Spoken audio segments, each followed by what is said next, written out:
Salut à tous, aujourd'hui dans cette courte vidéo, on va parler islamophobie, un sujet d'actualité au point que début novembre a eu lieu une manifestation polémique dénonçant la haine dont seraient victimes les musulmans. Cette manifestation a donné lieu à une communion de toute la gauche avec l'islam politique. Enfin toute la gauche presque, car un petit parti en voie de disparition résiste encore et toujours à cette notion polémique. Bref, cette manifestation me restant en travers de la gorge, je voulais revenir brièvement sur cette notion d'islamophobie afin de comprendre sa raison d'être. Et tout d'abord, regardons la réalité statistique afin de voir quelle est l'ampleur ou la non-ampleur de la haine dont sont victimes les musulmans en France.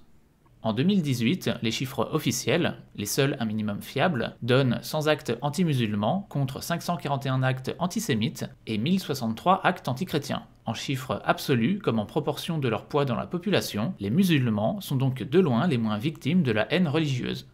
Mais à mon avis, plus que la réalité statistique, pour comprendre ce qu'est l'islamophobie, il faut écouter ceux qui s'en disent victimes au quotidien.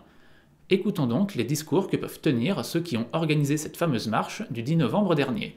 Parmi les organisateurs, vous avez notamment Elias Dimzalen, un prédicateur salafiste fiché S. Cet homme est tellement radical qu'il a été écarté par les autres organisateurs de la marche contre l'islamophobie pour ne pas faire peur à la gauche. Vous avez aussi l'humoriste Yassine Bellatar, qui, quelques jours avant la marche, tenait un discours sans équivoque.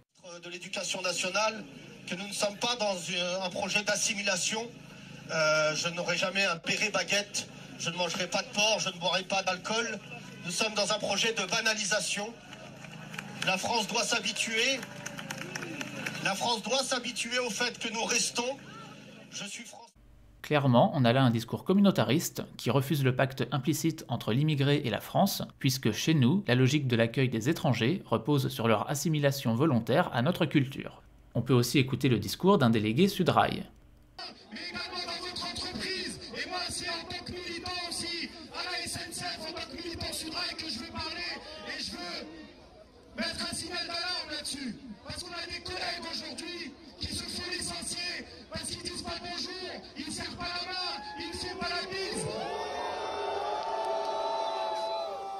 On tolère dans des entreprises aujourd'hui qu'on puisse, pendant sa pause, fumer une clope, aller dans un centre commercial, boire un café, et on n'aurait pas le droit de pouvoir prier ou lire ce qu'on... L'islamophobie, selon lui, c'est donc d'obliger un homme à dire bonjour à une femme ou respecter la neutralité religieuse dans l'entreprise. Bref, ce sont les traditions sociales et politiques françaises. On peut aussi enfin citer Taha Bouaf, l'un des organisateurs de la marche, classé militant d'extrême gauche, journaliste dans divers médias de gauche, qui a dénoncé pendant la manifestation des personnes qu'il juge islamophobes.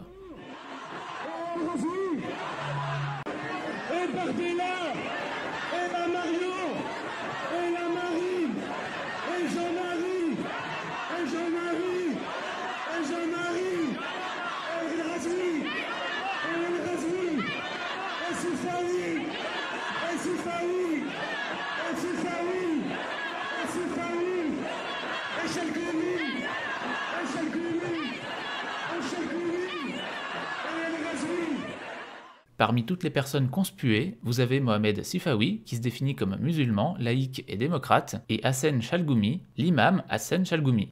Depuis quand, dans une manifestation contre l'islamophobie, où l'on défend toutes les visions de l'islam, y compris les plus intégristes, puisque l'appel à manifester fustige des lois dites liberticides, en fait les lois contre le voile intégral, depuis quand donc, dans une manif soi-disant anti-islamophobie, dénonce-t-on un imam ? Il faut savoir que Chalgoumi est pour le dialogue interreligieux, pour le respect des valeurs républicaines, et clairement c'est un imam libéral qui ne plaît pas aux extrémistes. Sans le savoir, Taha Bouaf nous donne la clé de compréhension définitive de cette manif. Il ne s'agit pas d'une manifestation contre la haine de l'islam, mais pour une certaine vision de l'islam. Et quand on met bout à bout tous les discours qu'ont pu tenir les organisateurs de la manifestation du 10 novembre, on voit quel islam ils défendent. Un islam communautariste, intégriste, et qui déteste les versions modérées de la religion, qui pourrait être compatible avec les valeurs de la République et du pays d'accueil. Car après tout, que faudrait-il pour que ces gens ne ressentent plus l'islamophobie ?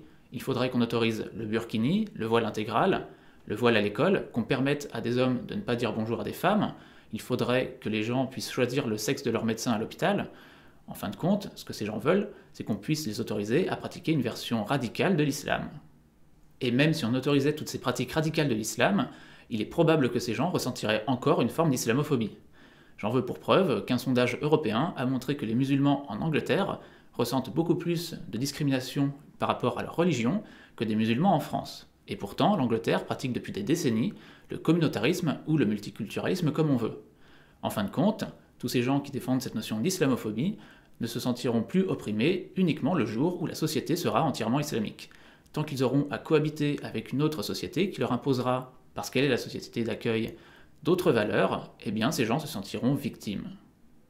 Alors, l'islamophobie est-elle le cheval de Troie de l'islam politique ? Oui, il suffit d'écouter ceux qui promeuvent cette notion pour s'apercevoir qu'en fin de compte, pour eux, est islamophobe tout ce qui refuse les versions intégristes de l'islam, y compris des imams modérés. Et tous ceux qui, dans leur sillage, qu'ils soient musulmans modérés de bonne foi ou politiques de gauche, promeuvent également cette notion, de fait, font en fait la promotion de l'islam radical et communautariste. Et si cette petite démonstration vous a convaincu, n'hésitez pas à partager cette vidéo. Également, la prochaine vidéo qui sortira parlera en long, en large et en travers d'Euromaïdan, la révolution ukrainienne de 2013-2014. Alors si vous ne voulez pas la rater, n'hésitez pas à vous abonner si ce n'est pas déjà fait. Et sur ce, je vous dis à la prochaine.